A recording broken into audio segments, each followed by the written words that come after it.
Everything you need is to succeed at least once. A terrifying werewolf in fury prepares to strike with its sharp claws, which end up hitting the cheek of a young warrior who narrowly dodges and prepares a counterattack with his sword. However, the werewolf leaps into the air, surprising the warrior with its agility. With no time to react, the monster's foot approaches the swordsman at high speed, delivering a powerful kick to the man's jaw, sending him flying. The blow is so strong that just the impact against the wall caused immense destruction in the area. Finally, the warrior finds himself practically defeated in a pitiful state amid stones and dust. However, he used his last strength to mock the monster, which despite knocking him down had been pierced by him. A few seconds later, the warrior recovers and grabs his sword, which is embedded in the werewolf's body, to finish it off once and for all, ending the monster's life with a cinematic, precise, and fatal vertical strike. Then he thinks there's nothing in this infernal world, and a system message informs him that the level 4 Hellhound is exterminated. He is alone with these monsters that keep appearing, and the system continues saying that he has gained a certain amount of experience.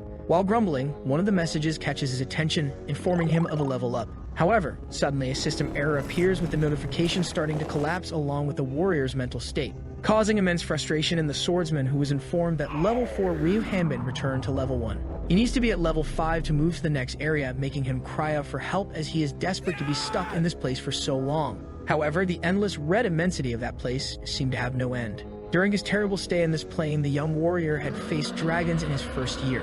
Then 2 years passed with him still trapped in that place trying to adapt. Thus time continued for 3 and 5 years, with the hero now facing the monsters that once tormented him. In a battle with one of them, the system warns that after piercing the dragon, the fall would likely lead to his end, but that didn't happen. After being trapped in this hell for so long, the only thing left for the warrior to maintain his sanity and hope was counting his days on the cave walls. But 10 years had already passed since he fell into this world, so he gave up counting the days and in a fit of rage, destroyed the place with a punch. The man had been isolated for so long, having fought only against monsters for a decade. Thus, even with the system sabotaging him, he naturally became stronger. On a typical day of his routine, the hero starts thinking about what his current level might be. Meanwhile, he finds himself above a colossal dragon, ready to start his hunt. Somewhere in the kingdom's alleys, whispers are heard followed by unpleasant moans.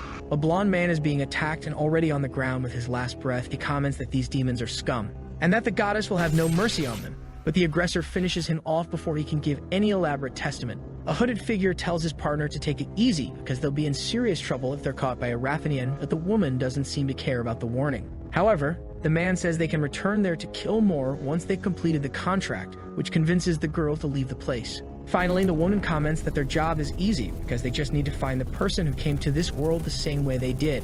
And as she leaves the alley, the girl sets everything on fire to cover the evidence. This is a world called Thelha Rathna, where someone is selected as the chosen one.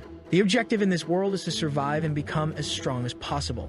After this brief explanation, a small wolf bites the protagonist's arm and throws him to the ground, making him scream in pain. The man rolls for several meters among the stones and landslides of the place, and when he manages to stop, he is extremely confused, not knowing what is happening there or where he is. Then he looked back, wondering what that dog was. However, he didn't even have time to think about his current situation, already having to defend himself by smashing the animal's skull with the stone that was beside him and throwing it away. As he went to check the monster's body after his attack, one thing was on his mind: if he didn't finish off the animal, it would kill him. Even with its jaw completely shattered by the received stone hit, the monster's instinct makes it continue its assault to the end, placing the protagonist against the edge of a cliff. While he doesn't understand why the animal is attacking him, a yellow message appears in front of him saying it contains instructions. This confuses him as he realizes there is a system of levels and strength, and that players can level up and gain experience by defeating monsters. For a moment, this trace of happiness at realizing he is in a fantasy world causes the hero to lose concentration on the monster that is about to strike him. In such a case, he couldn't stop thinking about where things started to go wrong. As he got up from his bed, he thought about how he woke up every day at noon and wondered if he had been too lazy. 3 months had passed since he was released from mandatory military service, so he felt he had enough reason to relax a bit. Thinking that after leaving the army he could become an active part of society, the last 3 months ended up being an eternal void. Nothing in him changed even in the 2 years he spent serving, with his reality being just eating chips and using his computer recreationally. However, this was a reality that would change very soon. While eating his chips as usual, suddenly a brown smoke began to envelop him, leaving him desperate. But there was nothing he could do, so the smoke began to consume him. And within seconds of this event, he had completely disappeared from the room, leaving only his chair and peripherals as abandoned legacies. In a black and white plane, someone states that all the chosen ones have been gathered, and our hero wonders if he has gone to a better place.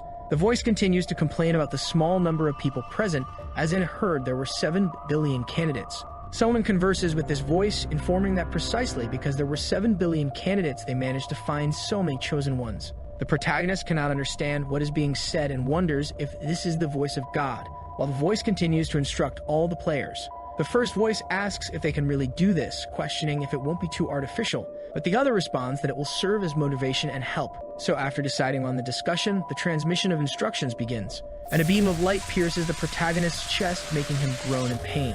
The voice noticed there was an error in the instructions, but didn't care since it only happened to one person. Thus, the chosen one, number 388, begins his dimensional transport. While smashing the wolf's skull with a stone, our protagonist thinks he was selected as a chosen one, and that where he is the world of Thelharathna.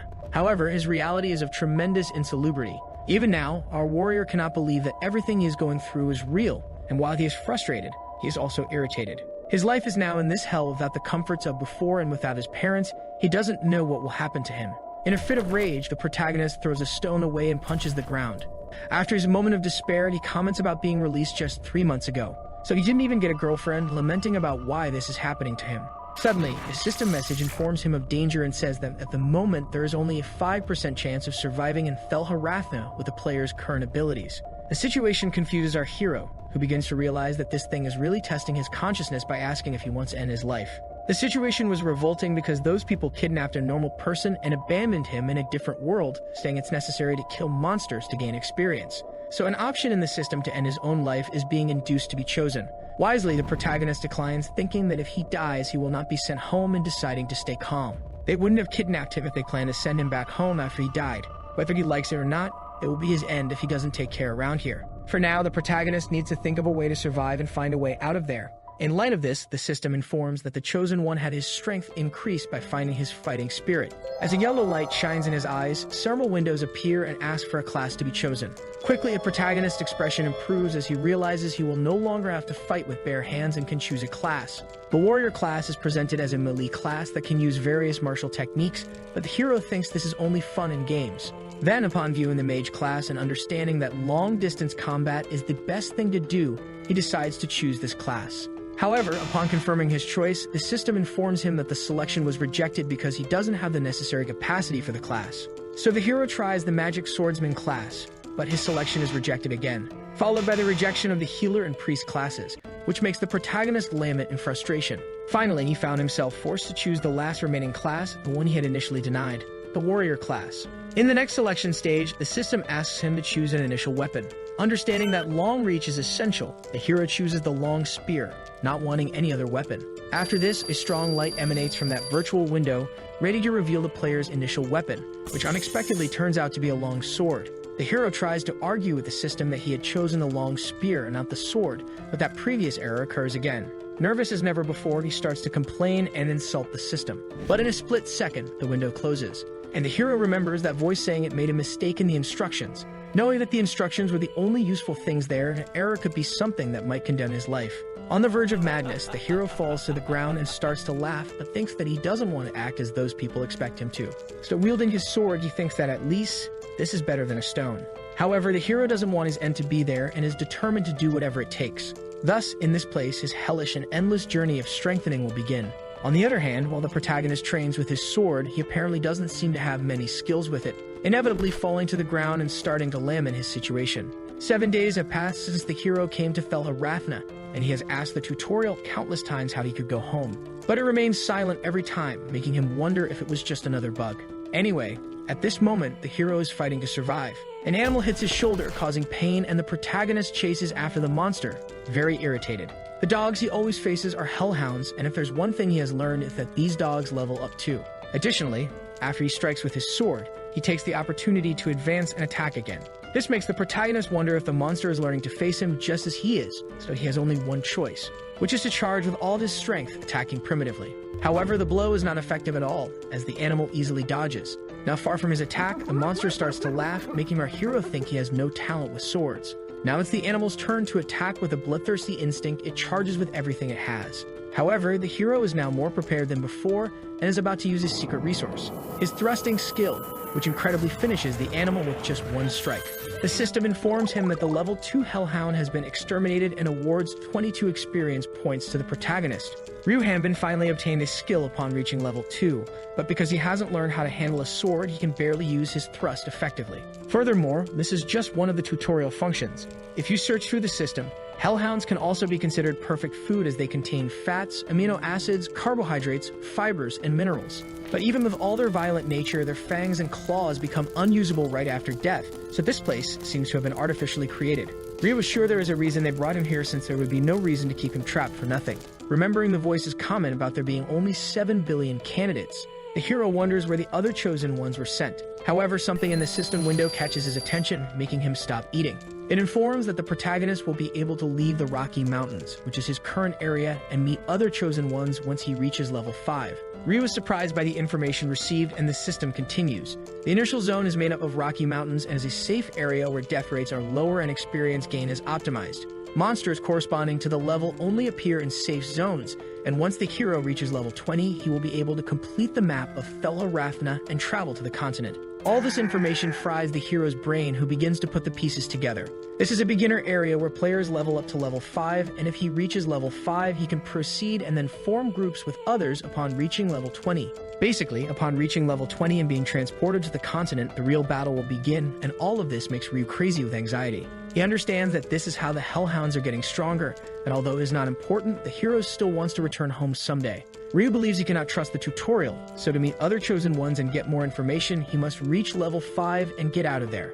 After that, the hero started wandering in search of Hellhounds and consequently began hunting them. With the Hellhounds growing stronger at the same pace as he was, defeating them did not become any easier. While eating a piece of roasted meat, the system informed the hero that he gained 22 more experience points, consequently leveling up. And by leveling up, he learned the side-slash skill, continuing to face those dogs. Facing a level 3 Hellhound with strength similar to that of a beginner warrior, he fought and was injured. Besides having eliminated many of them, eaten, slept, fought, gotten injured, and killed, with this sequence repeating countless times in an endless cycle of gaining experience and killing monsters. After being headbutted in the stomach by one of the Hellhounds, our protagonist flew far, being thrown against the ground. He manages to compose himself, and while sliding on the ground, uses one of his hands to grab some sand. Then the monster again tries to attack Ryu with a bite that, if it hit, would end everything. But in a cunning act, the hero throws that sand into the monster's eyes, blinding it for a short period. Then he grabs his sword and delivers a side slash right in the middle of the Hellhound's face, ultimately finishing it off. As a result, the system informs him of more experience gained and that Ryu has now reached the necessary amount of experience. After the 27th day, our hero finally reaches goal, leaving him in a state of immense happiness and relief. Having leveled up until now, Ryu had learned 3 skills: the thrust, the side slash, and the vertical slash. Not only that, but his body also began to show the effects of the attributes he gained, now being at the peak physical condition of a man. Even his sword, which was difficult to wield before, had become easy to handle, but as he praised his achievements, an error appeared again in the system window. That's what he thought, but suddenly something strange was happening. The system informed that Ryu Hanbin, who was previously a level 4 warrior, had now returned to level 1. While trying to deny the reality, our hero thinks the tutorial is going crazy, and that it must be just a message error. However, upon checking his status window again, he realized that the level change had indeed happened, bringing him back to level 1 once more. This left the protagonist in a state of immense fury, screaming in disbelief at the injustice happening to him. However, Ryu tries to calm down because he realizes that at least his attributes were retained as well as his skills. At first, the hero tried to look at things optimistically, thinking he had the chance to get ahead of his peers by farming all the XP of the 5 levels again. He somewhat convinced himself that this would be a beneficial experience for building his character. But what awaited him was nothing like what the hero had in mind. When facing the level 1 Hellhound again, Ryu realizes that the monster is at a completely different level. He was wrong because the Hellhounds continued to grow stronger despite their levels also returning to the beginning, making Ryu continue to risk his life day after day in each battle. After countless attempts to reach level 5, our hero always maintained the hope that this time it would work. He was sure that if he tried one more time, he would succeed. But this repeated infinitely until Ryu finally began to despair. During another fight, now against a massive 3-headed Hellhound, the protagonist cuts it down with ease. Our hero continued killing monsters that kept getting stronger and kept checking his experience. This time, he was only 77 experience points away from evolving to level 5 and leaving that place. The hero, while carrying the monster's body, comments that 7 used to be his lucky number, so this time, everything will go well.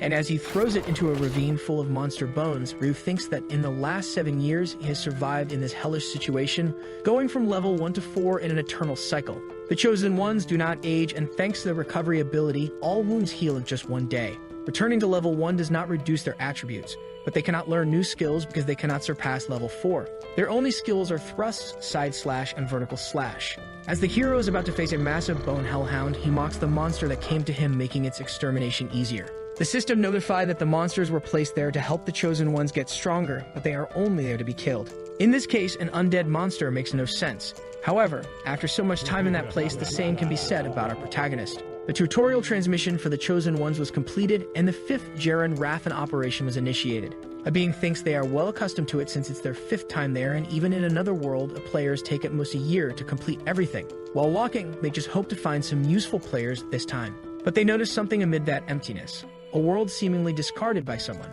and probably broken, which makes them think it's very strange. Then, while rummaging through that box, the being inevitably finds a picture frame of the player Ryu Hanbin, who is currently connected to Felha Rathna. In a peaceful house on a comfortable bed, someone is resting. This person is Ryu, who wakes up in his home, wondering if he has really returned to his original world. He believes it makes sense because he was just discharged and thinks he should sleep a bit more. However, a system alarm catches his attention, not letting the hero sleep. It again urges the protagonist to end his life as a way to camouflage the mistake he made. Facing the gravity of the situation he was about to take, Ryu wakes up in that hellish world and quickly removes his hand from the system button. Sitting on the ground in a state of confusion, the hero wonders where he is. He remembers that he has been killing hellhounds like a madman for the past 10 years, thinking it seems he survived another day. But inevitably, he ended up back at level 1 again. This makes him curl up in a fetal position and grunt in frustration. The hero wonders if he can really say he is living and if it wouldn't be better to just give up. However, this depressive thought quickly leaves his mind when the protagonist hears a strange noise. As he gets up from the ground, Ryu wonders if, after agonizing for so long, he will be sent home if he decides to end his life. Still, if he is going to die, it would be better to make his life worth something, and even then, there was a part of the hero that didn't want to give up. In this case, Ryu, wielding his sword, returns to the combat zone, deciding to at least defeat one more of those bastards. After being trapped in this hell for 10 years, the hero gave up counting the days. He no longer knew how much time had passed, whether it was 5 or 7 years. So he developed a hobby and even found something to do. Surviving alone is not an easy task, and this harsh environment did not allow him to be lazy. Because of this, after his weapon was destroyed by the wear of time, our hero in his hobby creates a new one, bigger and better. And as he places it to rest on his back, Ryu thinks that this is now his reality. In the case of not being able to change his situation, he can dedicate himself to doing whatever he can. If there was nothing but rocks, then he just needed to create things, and that's how he built a house, living each day more devoted to this lifestyle. Until now, Ryu no longer lived with anger, but in an instant, his dream was destroyed by a giant hellhound that crushed the hero's house. At that moment, the hero couldn't believe what had just happened. And with no time to rest, a hand from the monster sweeps across the ground, coming towards the hero to hit him. Suddenly, the blow strikes Ryu, who is thrown far away, destroying everything in his path. However, the monster was also hit, having his arm cut off by the protagonist. The hellhound can't believe the state of its hand. But the hero cuts short its lamentation, saying it took him 3 years to build that house. With this, an intimidating aura begins to emanate from the protagonist as he remembers his house, which was turned to dust by the monster. Since it was small, this time Ryu decides to build a palace with the bones of that hellhound. Giant hellhounds like this started to appear, but they were noisy and didn't even taste good. Understanding the danger is in, the monster takes flight to try to escape, and Ryu mocks the monster, saying that even though it is so big, it is still a coward. Despite everything, after constant hunting, the hero learned the best strategy to defeat them since they always start with a powerful attack. In a display of power, the hellhound launches its fire attack, the Draconic Breath. Ryu is slightly impressed by the monster starting with such a potent attack. Inevitably, the attack hits everything within its radius, releasing fire, dust, and lightning. After that powerful attack, the monster waits for the dust to settle, standing to check the state of its enemy. However, what it sees is something that defies natural laws and all possible logic. It is clear that it is impossible to dodge the Hellhound's breath attack because the area of effect is too large, so the hero covers his body and blocks the damage with his strength. But even though he defended himself, the monster burned the tips of his hair, saving him a trip to the beauty salon. Surprised to see the enemy in perfect condition, the Hellhound then casts thunder, light, and fire spells, but these were very painful to be hit by. In this case, the hero blocks them by creating a large earth wall lifted by swinging his sword against the ground, and after that, he quickly dissipates the created barrier. Thus, he moves to deliver his final blow. However, not everything always goes according to the hero's wishes, as it cannot be said that he has talent for swordsmanship. So Ryu improvises by using his physical potential to his advantage. Moreover, the hero also doesn't have other skills because he can't level up, but with the ones he has already trained them many times. To be more precise, he trained them 10,000 times each. Then Ryu consecutively strikes the monster with a vertical slash, a side slash, and a thrust. Combining the three skills, a new one is created, the cross-cut named Triple Cross Attack. It is not a real skill, but no monster can stand after being hit by it, so Ryu is happy to survive another day. Back to the vision of that incomprehensible being who, upon seeing the picture frame of Ryu, realizes that this player is currently connected in Thelha-Ravna. Believing it to be a bug, the being doesn't understand why the boy is still there and is surprised, because the 5th generation is operating in Jaren Ravna right now, and the 4th in Roha Ravna, and before that, the 3rd generation in Thelha-Ravna. Desperate, the being understands that that player has been there for more than 22 years. Sitting on the ground, the entity thinks it won't be able to invent an excuse if that person finds out and also can't end the hero's life. However, when checking the player's status, he realizes that our hero is only at level 4, questioning how he survived for 22 years. Besides, the player's skills and attributes were terrible, but that wasn't entirely bad because a malicious idea came to the entity's mind. In Thelha-Ravna, as usual, Ryu eats his Hellhound meat while saying that he always felt that reaching level 4 was a breeze. Deciding to take a look at his attributes, he activates the extra attributes visualization that reveals the protagonist's immeasurable hidden potential. Incredibly, he also couldn't understand the true potential of his strength, and thinking he is at level 4, Ryu comments that he wants to eat tasty things and meet people. The hero can't see an end to his suffering in that place, but believes that as long as he stays alive, everything will work out. Thinking positively, he believes that one day the day will come when he can leave there. Suddenly, something cracks in the sky, catching the protagonist's attention, who quickly looks at the phenomenon. The being says that if he does this, some problems might arise, and the system informs that the hero has completed the Thelha-Ravna level. Our hero doesn't understand what's happening, but the entity states that all it needs to do is erase the player and his records, believing that he will lose his life on the continent because he is still at level 4. A beam of light falls to the ground, breaking everything and lifting the rocks in an explosive phenomenon. Ryu begins to levitate and becomes very confused while the being wishes for the hero to disappear completely on the Ravna continent. As the hero is levitated, he doesn't understand why everything is happening so suddenly. He is informed that the teleportation of the chosen ones to the designated level has begun. On the continent, a storm approaches a rocky mountain. Suddenly, a lightning bolt falls from the middle of a cloud to the center of a forest. The sound of the lightning hitting the forest floor wakes a draconic descendant who grumbles about these beings not stopping coming there. The demons from other worlds are ones the monster seems to know well, judging by the equipment it apparently keeps as trophies. After all this time, everything he saw had become normal. A red sky where the sun neither rises nor sets, with piles of dead tree branches on the ground. But now, without any warning, everything changed. The hero jumps high above the trees to get a view of his surroundings. He is stunned by the landscape, unable to believe what his eyes are seeing. Being trapped in a rocky hell for so long made him forget the world's beauty, and at this moment the hero is in the saved forest in the kingdom of Greylut. Ryu throws himself into a river, belly first, laughing and enjoying his experience to the fullest. He doesn't know what is happening, and this is not his home, but it is still better than that damned mountain. However, everything is still strange because as soon as he arrived there,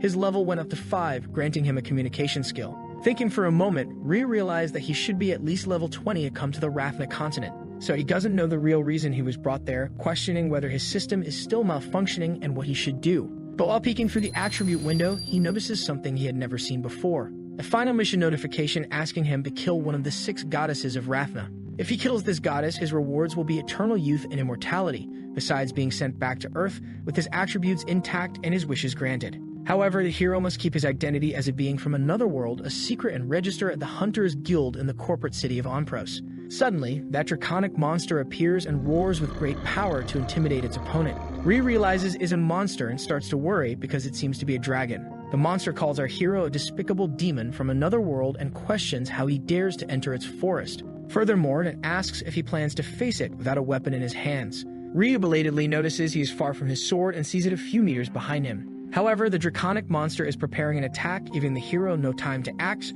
so he realizes he will have to fight empty-handed. The monster launches a burst of blue fire, saying it will burn him to ashes, but the protagonist easily dodges. While preparing a punch, he thinks this is the perfect moment to shake his enemies and kill them right after. Initially, the monster does not take the approaching blow seriously, calling it a ridiculous attempt. However, after being hit, it flies far away from the force of the blow, now opening a gap for the hero to retrieve his sword, which inevitably proved unnecessary when Ryu saw the damage his punch had caused the creature. In an epilogue, we are shown the monster's story, who was a brilliant dragon living in the skies of the Extrad Kingdom. The name of this dragon was Ephir, and it was always the pride of the knights. However, Ephir faced serious problems in the form of the kingdom's prince, who complained about wanting to ride it. However, riding a dragon is not easy, and in the end, the prince suffered a sudden death in one of his training sessions. The poor knight of Ephir was executed, and she managed to escape the kingdom with the help of other kind knights. The lone dragon, now living in the forest, had no time to feel her grief because the forest was full of humans from other worlds who appeared all the time. However, despite having received the training, she never killed her opponents. In this case, could it be said that the kind Ephir was really the source of terrible disasters? Then countless hunters gathered to hunt our poor dragon, and after being severely beaten, Ephir thought to herself that letting humans from other worlds live was a bad idea. After that, they continued to appear, so she had no choice, and besides, she is not a dragon, but a wyvern. Dragons have 4 legs and their wings are on their shoulders, whereas wyverns have wings on their forelimbs, thus, she is one of them. Besides, this is common knowledge, and begging, the monster asks to be released from the protagonist's custody. In an interrogation system, Ryu asks how she knows he's from another world, and Ephir says she wasn't sure just by looking, but that Rathmayans rarely appear there. In this case, the hero realized that this wyvern just assumed he was a person from another world. So this means no one will be able to discover his identity just by his appearance, and after this realization, Ryu asks Ephir if this is the Sade Forest in Greylut. Almost crying, Ephir says that this kingdom was destroyed years ago and is now called Extrad, which makes the hero angry again because the tutorial is outdated. She pleads for her life, saying she didn't know he was so strong, but Ryu argues that she should have stayed quiet instead of attacking. However, the wyvern says she did it because he is a demon from another world, which makes Ryu angry at being called that. Trying to explain, Ephir says it wasn't her who said it, but the goddess, which piques the protagonist's curiosity. The wyvern asks to be treated before anything else, but the hero is very irritated. Additionally, it is revealed that humans from other worlds started appearing in Rathna 40 years ago. Initially, humans from other worlds and Rathmayans got along well, but this did not last long. Humans from other worlds began killing to level up, and the most powerful among them allied. Moreover, they created the Great Land, a group with the objective of killing the goddess. Humans from other worlds are strong because, like dragons, they can easily level up by killing their opponents. There was no way to face them since they were led by a level 100 hunter. So before the heroes came, Buralt the Sword King, Zenobia the Archmage, Garin the Terrible, and Holian the Transcendent of Life and Death arrived. They massacred the humans from other worlds in an instant, and after that, the 6 goddesses blessed the continent. Earthlings are demons from other worlds who made contracts with the evil demon god, and that is why they are quickly executed. While stepping on the animal's body, Ryu retorts, saying he was suddenly kidnapped and left to rot on a rocky mountain for decades. But when he finally leaves the place, he discovers that if anyone finds out he is from another world, the entire continent will become his enemy. Additionally, all these things happened before the wyvern was born, but the very irritated hero questions if the goddesses are scary enough to do this. Ryu states he doesn't care about making a contract with a goddess to become her minion, but he will definitely kill the damned demon god. And thus, with an intimidating aura, he asserts that he will return home alive. Looking at Ephir, the hero says he cannot let anyone know his true identity, making the wyvern tremble in fear while promising not to tell anyone. However, a terrible scream echoes throughout the mountain, revealing the monster's cruel fate. 5 days later, upon leaving the Sade Forest, huge castle walls can be seen on the horizon. This is a city in the northern part of the kingdom of Extrad, the city of Onpraz, which is not only large in size, but also in the number of inhabitants.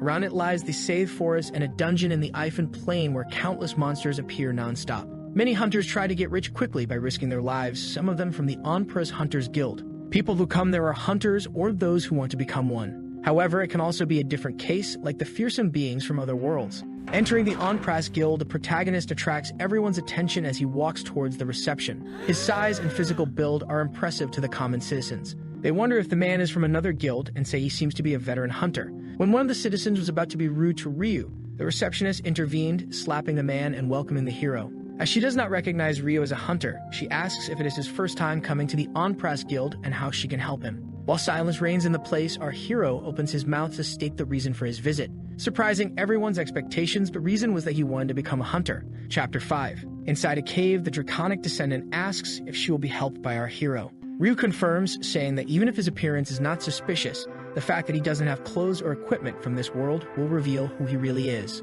The wyvern keeps grumbling, and the protagonist comments that she hasn't been killing people so far because she is a desirable beast, so he believes she won't tell his secret. With a smile on his face, our hero says that it has been a long time since he had a decent conversation with someone. Eventually, this stirs Efra's feelings, awakening her memories of when she was a companion to humans. In light of this, she decides to change her mind. She informs him that she will help the hero, who thanks her promptly, but she asks him not to tell anyone about her. Suddenly, the protagonist starts changing clothes in front of the animal, who becomes embarrassed by such a lack of delicacy. She questions what the hero is doing, and he says he's changing clothes. However, Efra is indignant that Ryu is stripping, but he argues that she is too. After putting on his clothes, the hero notes that they are too small, and that he might have to tear the sleeves. Changing the subject, the wyvern decides to teach a bit of common sense of that world, asking the hero not to change clothes just anywhere. But he already knew that, asking her to inform him how to find the goddess. Efra informs him that goddesses rarely meet with people, even Rathnians. She explains that one must be one of the 4 heroes or have performed a great service to meet them and receive their blessings. She adds that the only way to get the blessing is by becoming one of those who hunt monsters in dungeons created by the demon god Ornflas. Ryu understood and mentioned that the tutorial also stated he needed to become a hunter to contact the goddesses, which confused Efra greatly. When he tried to show the tutorial window, the wyvern couldn't see it, demonstrating to the hero that he is the only one who can see it. He explained to her that it functions as a support system. However, unlike other humans from other worlds, his is broken, so he doesn't exactly know how things work. Back at the guild, Rhea recalls the advice that unlike other professions, hunters lead a much freer lifestyle. Thus, it's not strange to claim they possess higher levels. In this case, he needs to be extra cautious, as many others must have gone through the same method. Finally, while fixing the hero's hair, Efra summarized all her advice by telling him not to act like a foreigner, which made Ryu extremely anxious. The receptionist hands a form to Mr. Eric Garoon and asks if he said he was from Campbell in the north, to which he stammers a confirmation. This arouses a suspicious look from the woman, making her believe it to be something dubious. Of the smile, she maintains appearances and welcomes him. Ryu, in turn, feels relieved, thinking he would be in serious trouble if he followed the tutorial's instructions. The woman asks if the man wants to transfer from another guild to this one, but Ryu denies it, prompting her to ask how she could help him. The hero says he wants to become a hunter, and this simple phrase is enough to incite fear and alertness in everyone around him. Sweating nervously, the receptionist asks if the man is saying he is not yet a hunter, and everyone shares this sentiment. They whisper among themselves that the newcomer might be from another world, but one of them advises they stay quiet. Faced with the change in atmosphere, Ryu doesn't understand their reaction, wondering if he had done something wrong. The woman asks the hero to place his hand on the measurement stone, and he wonders if he will have to fight, but realizes their hesitation indicates uncertainty. Thus, depending on his abilities, they can create an appropriate verification following the guild's regulations. All Ryu needs to do is touch the measurement stone. He doubts if it checks if someone is from another world or not, and if he is caught there, he won't be able to meet the goddess. However, if he decides to flee, it will be the same as revealing his secret. Destroying everything there would be easier, but he is confident that everything will go well. In a reality check, the receptionist is impressed with the hero's attributes, saying that all of them are a heroic level, which impresses the citizens, while Ryu maintains a dashing pose like a soap opera heartthrob. In this case, mounted on the wyvern and wearing armor, he must now kill Ornflas, the terrible demon god, making everyone happy.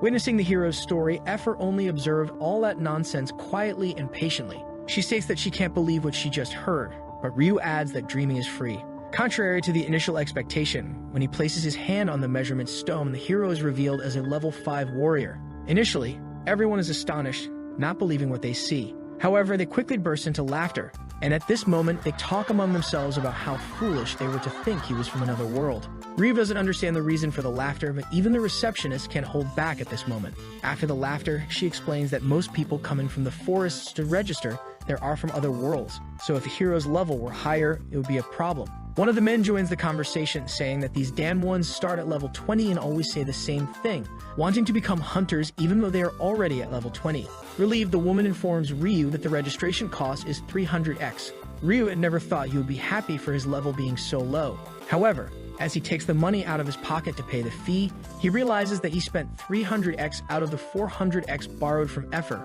which is equivalent to 11,000. Then the protagonist's identification is ready, and the receptionist informs him that his second copy will cost 80x. Additionally, she tells him to return when his level is high enough. Ryu thinks that now things are starting for real, and that he needs to make his name famous in the hunter circle. The woman then asks if he has a mission in mind. The hero says he wants to explore the dungeon, and at that moment, someone interrupts the conversation, questioning his choice. A man with white hair tells him it's better to calm down instead of becoming monster food. After all, someone at level 5 should know their place. The guild woman welcomes Mr. Laud and asks if he and his group are planning to go to the Save Forest. Laud then says he's heard news. He mentions that the number of monsters in the dungeons is increasing a lot, with them now even attacking nearby houses.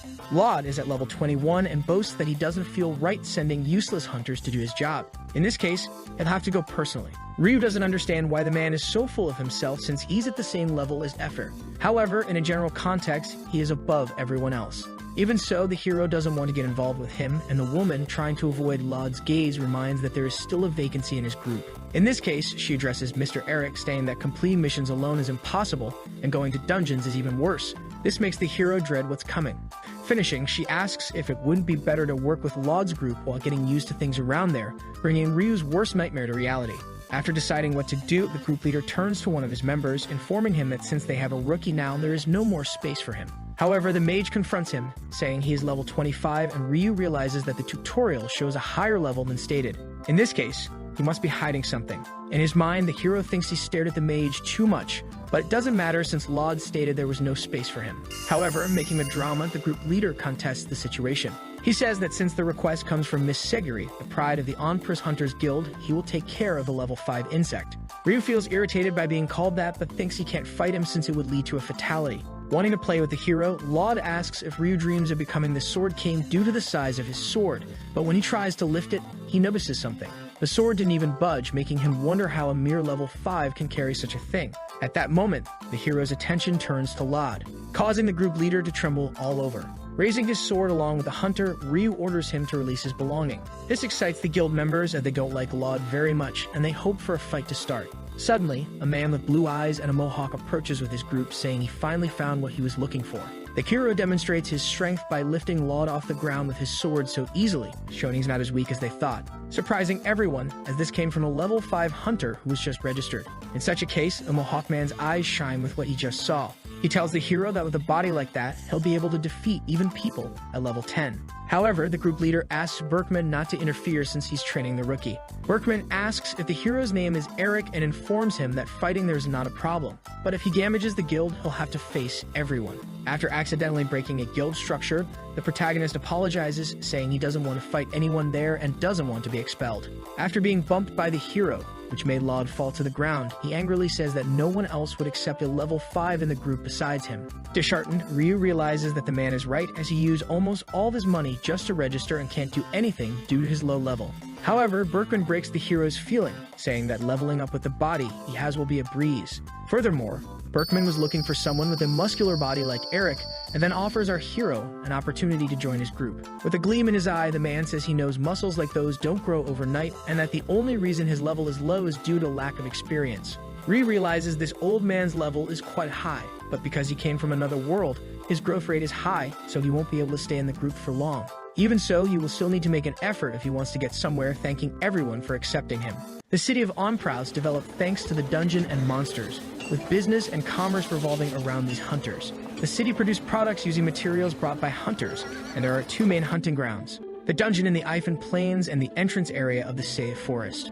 There are some small villages near the forest, but since monsters rarely venture outside the forest, subjugation missions are very rare. However, lately the number of monster attacks in the forest outskirts has increased, so many hunters have joined subjugation missions. One typical high-level monster is known as Devolk, and despite being slow, their grip is strong enough to crush rocks. They use their own weight to create powerful attacks, charging at their opponents at high speed. One of them lands a powerful headbutt on Berkman's shield, who strains to withstand the attack. However, the warrior is stronger than the monster, skillfully countering the blow. It's the strongest tank in all of Onprus. However, dealing with 3 Devolks at once will be a difficult task. Berkman quickly realizes the attack that will come through his weak point, understanding that he momentarily let his guard down. Luckily, he manages to defend himself by countering the monster's attack halfway. However, an accident occurs with Berkman stumbling on the ground and falling to his knees under the pressure from that Devolk. At this critical moment, reinforcements arrive with a woman holding a spear passing over the monsters with extreme speed and flexibility. She pierces the neck of one of them, giving the group's tank a chance to focus on his one-on-one fight and finish off that Devolk. This woman is the DPS of the level 21 group. After the battle, she jokes if Berkman wants to retire for having difficulties, even against these weak monsters. The tank starts laughing after hearing the suggestion, but the woman notices something different about him. Analyzing his shoulder, she discovers a deep wound and despairs, stating they must return quickly to take care of it. But Berkman says it's nothing and in a romantic moment, asks Amber not to worry about him. With a trembling voice, she comments that she has never worried about him until now. Their mouths drew closer in a beautiful scene. However, the tank's wound begins to be healed by someone interrupting this moment between the two. The person invoked the presence of Preller's breath. It's Erwin Ropal, the level 16 spiritualist of the group and Berkman's younger sister. The tank is proud of his condition and Amber is embarrassed. She also boasts in a joking tone that her brother can't do anything without her, but one of the monsters appears behind her. Fortunately, she is saved by someone who cast a powerful spell called Firehammer. This is the mage in support of the level 18 group, Hubert Krutas, who, after saving Erwin, comments on the danger she was in by being careless in this way. Berkman's group is the best when it comes to a balanced and coordinated team. They don't just focus on attacks and are the most reliable in on-press. Checking out their teamwork, Ryu thinks there's no better place to be than this. And that's why his situation is boring, because while the group members fight, he just needs to hide and work as a baggage carrier. He had been left out of battles because his level was still too low, but they still split the profits equally with him, so it's not all bad. Things were going very well, but there was a problem that only the hero could see at that moment. Hundreds of Devolks were approaching in an ambush led by their level 25 lord, who begins to taunt his opponent for being a human. However, suddenly the leader of the monster succumbs to some injuries from projectiles launched into his body. The perpetrator of the attack was Ryu, who did this with mere shots of small stones. The hero is disappointed because even with the highest level among them, it didn't yield any experience points, and the system informs that he needs to hunt monsters of higher levels. He believes he should ask the group to hunt stronger monsters next time, and at that moment, Erwin informs her groupmate that it's time to gather. In the post-battle environment amid wooden houses, that woman forcefully stabs a knife into the monster's belly and then thrusts her arm inside the wound. With a smile on her face, she removes the monster's heart and shows it to her brother, saying they should get at least 15x for this. The mage confirms the magic stone is quite large and says they can surely get great value for it. Furthermore, they can sell the Devolk leather, killing two birds with one stone, and while observing the situation, Ryu thinks under normal circumstances he would have vomited. But he had also dissected many hellhounds, so it was no longer a novelty, prompting the hero to take the lead in producing the materials. After impressing everyone with his skills, Erwin asks how the protagonist manages to do it so quickly, and he explains he's been doing it for the past 20 years. This makes the woman curious about her colleague's age, who claims to be 24. Berkman joins the conversation and asks the hero about his parents. He explains that because he was kidnapped 20 years ago, he didn't remember much about them and that now it was impossible to go back home. This touches everyone, especially Berkman, who never imagined the burden the hero carried, but now he didn't need to feel bad anymore as they decide to welcome him as family. Everyone gathers to try to console the hero, saying everything will be okay, and Ryu just thinks these people are really nice. The protagonist claims to be grateful for allowing someone as low level as him in the group, but Berkman consoles him, saying he stayed at level 25 for 5 years. This confuses the hero because the tank's current level is 25, so Erwin intervenes, informing that there aren't many high-level monsters around except those in the dungeon. Amber explains that the Devolk Lord is considered a high-level monster there and that they don't need to hunt stronger monsters than those since they have no intention of going to places like dungeons. At this moment, our protagonist has a reality check and begins to worry about his future. He decides then to take action, standing up and telling everyone he will practice with his sword. While the hero moves away, Berkman asks his colleague not to strain himself too much, and the mage says not to approach the saved forest because it's a dangerous place. Among them, Erwin comments that a kind man like the hero obviously can't be someone from another world, and the mage says he will accompany him, which the tank agrees with. Approaching the fence, Hubert asks Mr. Eric how his training is going. However, even after looking everywhere, he can't find a trace of Ryu. While running at high speed through saved forest, the hero says it's impossible, because even finding various life forms, there isn't a single monster there that gives him experience. Starting to despair, Ryu frantically searches for one, but the ones he finds don't even seem to be monsters, resembling more domestic animals. In his memories, a conversation with Effer came to mind. Ryu asked if it wouldn't be dangerous for her to live in the forest, and she smiled, saying she was the strongest in the area. Then the hero comes to terms with reality, feeling defeated because there really isn't any opponent worthy of him. But he thinks it makes sense since monsters with levels similar to wyverns don't give him experience, and it's good that he returns before it gets late. Suddenly, a loud explosion is heard by our protagonist. This makes him remember the hellhound dragons from his old world. Quickly, he dashes off to find the noise that caught his attention because even though it's not as grandiose as the hellhounds, it surely couldn't have come from a normal monster. In his mind, Ryu believes that if he can hunt down the being responsible for the explosion, maybe he can also level up. Upon finally arriving at the source of the noise, the hero prepares to draw his sword and calls out the monster for battle. However, the situation in front of him is nothing like what he expected. Upon reaching his destination, Ryu finds a man with long red hair completely naked. The man turns out to be the mage from before, who is surprised by the unwanted visit, but our protagonist also didn't expect this and decides to apologize. Making the connection that the man in front of him is Laud's group mage, the hero still wonders why he's naked. However, he knows that at the moment, that's not what matters since there's no monster there. Despite this, he was certain the sound came from there but decides to apologize and leaves, saying he will pretend not to have seen anything. However, the mage asks Ryu to wait for a moment, commenting that he seems very suspicious, which leaves our protagonist indignant because he was not in a position to say such a thing. Completely naked, the mage continues, asserting that this is not a place where a level 5 can be. While thinking he must find the monster soon, Ryu says he heard a loud noise as he passed by and thought there might be a big monster nearby, and that since his group must be waiting, it's better for him to go. But the mage was outraged and went to his wand to prepare an offensive. He creates a circle of fire around Ryu, interrupting his farewell, and asks the hero to stop right now and tell him the truth. The mage asks if Ryu saw the monster and threatens him with a fire spell if he doesn't tell. Unexpectedly, our protagonist walks towards the man and closes his hand around the tip of his wand, extinguishing the fire from the magic. At this moment, the mage becomes completely defenseless and the hero's expression changes to seriousness. He says he doesn't know why this is happening because he already said he didn't see any monster. Furthermore, Ryu asks what's wrong with the mage and Laud, because they're always underestimating low-level people. That mage in turn claims that's not what he was trying to say, and apologizes, admitting to acting too emotionally. In the depths of the forest, Laud watched the entire conversation and decided to draw his weapons because he was filled with tremendous hatred for Ryu. He then shouts something to be heard, already preparing for combat, and this obviously catches the hero's attention. A misunderstanding is clear as Laud comments, seeing the proximity of the two, that apparently Ryu decided to show his claws now. In a fighting stance, Laud says that humiliating Miss Seguri alone was not enough, so Ryu had the audacity to lay hands on the lady of his group. The hero doesn't understand who the group leader is calling a lady, and the mage states that his colleague must not have understood what's going on, so maybe they should leave. Laud is a powerful magical swordsman, and despite that pose, it indicates that he is preparing to execute a technique, and the pose is the disadvantage of being in this class. But when he assumes that pose, he never hesitates, so the leader of his group says he will say only one more thing. While asking about the name of the enemy who will be defeated with his twin blades, the hero tells the mage it's better to get dressed.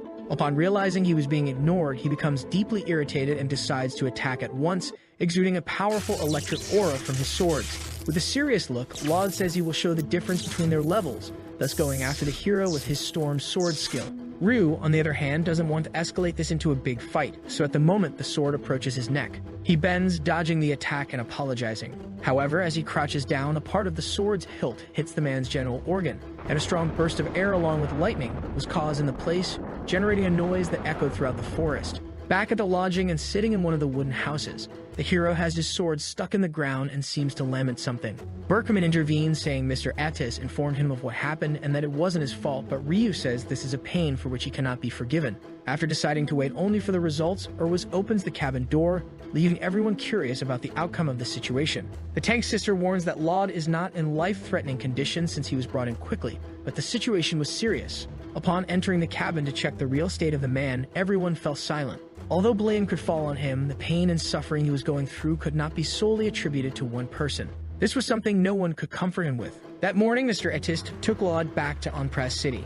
Next, the group leader finally found out the truth about Attis's gender and had difficulty facing him again. The hero couldn't find the monster responsible for that huge noise, but he quickly forgot about it after spending 3 months with Bucherman's group. In front of Save Forest at the camp, someone is upset about news regarding Laud. The situation seems serious because, according to rumors, he decided to go to the dungeon alone. Amber comments that going to the dungeon alone with that hunter's level is akin to committing suicide, so Ryu questioned it because he thought Laud's level was high. She says it is, but he's used to facing weak monsters, which they hunted to survive, naturally helping him level up. However, there were no high-level monsters, which the hero easily understood, so he decided to ask if the ones in the dungeon were different.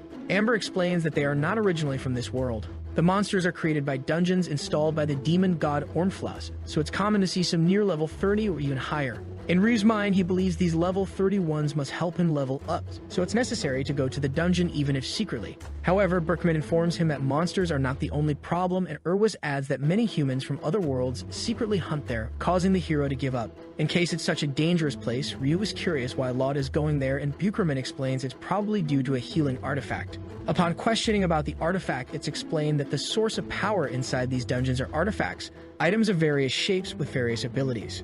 According to rumors, one of these artifacts has the power to heal any kind of wound, so Laud probably hopes to find one of those. Numerous monsters have been emerging from Save Forest lately. In this case, Bucherman hopes this isn't a bad omen, but Ryu understands this must be his only option. As night falls in the forest, everyone in the cabin lies down to sleep. However, our hero decides to take a walk alone. He says no matter how many times he comes, it's still scary and there shouldn't be a way for a huge monster not to appear in a place like this. Remembering Effer lives nearby, the hero thinks it's best to go to her and ask. However, as he passes by a tree, something different from usual appears in front of him. Yawning, Ryu tries to remember where the wyvern lives and doesn't notice a monster behind him. The two stare at each other for a brief moment, and upon realizing what's happening, the hero is startled. He backs away, questioning what the being in front of him is, and prepares to draw his sword. This monster is a level 31 Tatiro. The description informs that sword attacks are useless because its body is covered in a shell, and they usually live in the dungeon. Ryu doesn't understand why a dungeon monster is there and ponders what the monster system said about being resistant to physical attacks. In this case, these are terrible opponents to face. Given their advantage over the hero's fighting style, they also have greater numbers. Demonstrating they are capable of talking, one of them asks if he's a mage, and another denies it after noticing the sword the man was carrying. At this point, the Tateros start laughing at Ryu's face for being a swordsman, but he lands a vertical strike on one of them that cuts it in half in one go. Rejoicing upon realizing the tutorial is a lie and leaving the monsters in shock. The desperate Tateros discuss among themselves that the hero's weapon actually has magic imbued in it. However, the monster's pride speaks louder and shouts that knives don't hurt them because they've always devoured swordsman humans. After finishing his speech, Ryu quickly appears in front of the monster, asking what it's talking about. One of them wisely decides to flee as he realizes the trouble he's in and that it's dangerous outside the dungeon. However, in an instant, Ryu catches up and asks where the monster is going, which freezes him with fear. In a desperate attempt to save his life, the Tatiro starts digging under a tree. He tries to flee as fast as possible, and Ryu stays by his side because he wants to go wherever the monster is going. After digging a lot, the monster finally reveals the portal from where it came and prepares to escape. Ryu comments that he found the Tatiro, but his attention turns to the portal in front of him. The hero asks the monster what this is, but doesn't want to talk. Then the system informs that it's a magical teleportation in use with destination to the Eiffen Plain dungeon. The fact there's a portal connected to the dungeon sparks Ryu's interest and curiosity. He had never heard of something like this appearing in the dungeon and asks if this is something the monsters did, but the Tatiro informs him they don't use magic. The monster's answer doesn't convince Ryu, who questions him again and says he would let him go free if he told him.